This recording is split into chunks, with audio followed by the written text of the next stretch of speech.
আলহামদুলিল্লাহি রাব্বিল আলামিন।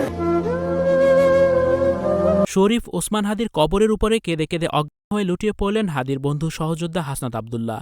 এই হৃদয় বিদারক দৃশ্য কাঁদিয়েছে সবাইকেই। ইনকিলাব মঞ্চের মুখপাত্র শরীফ ওসমান হাদি যেন এক ইতিহাস রচনা করেছেন বাংলাদেশে। এমপি মন্ত্রী না হয়েও তিনি ব্যাপক আলোড়ন তুলেছেন পুরো দেশ জুড়ে। দেশের বাইরেও তাকে নিয়ে অনেক আলোচনা হচ্ছে।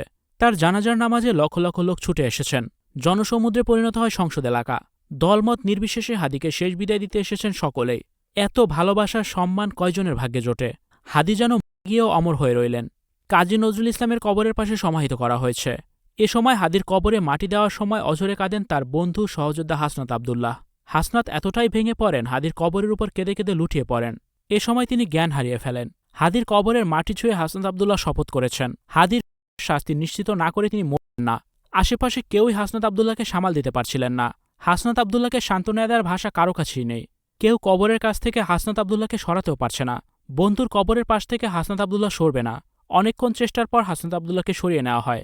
তবে সেখানে বসে বসে অঝরে কান্না করতে থাকেন হাসনাত আবদুল্লাহ। হাদিকে বহন করা অ্যাম্বুলেন্সের উপর বসেও কেঁদেছেন হাসনাত আবদুল্লাহ। এই গভীর কথা কোনোদিনও শুকাবে না হাসনাতের। হাদিকে ঢাকা মেডিকেল কলেজে নেয়ার পর ছুটে আসেন হাসনাত আবদুল্লাহ। সেখানেও তিনি অঝরে কেঁদেছেন। হাদি হওয়ার পর থেকে এখন পর্যন্ত কাঁদছেন তার বন্ধু হাসনাত আবদুল্লাহ। ভিউয়ার্স, শহীদ হাদিকে নিয়ে আপনাদের কি মন্তব্য জানিয়ে অবশ্যই কমেন্টস করে দিন।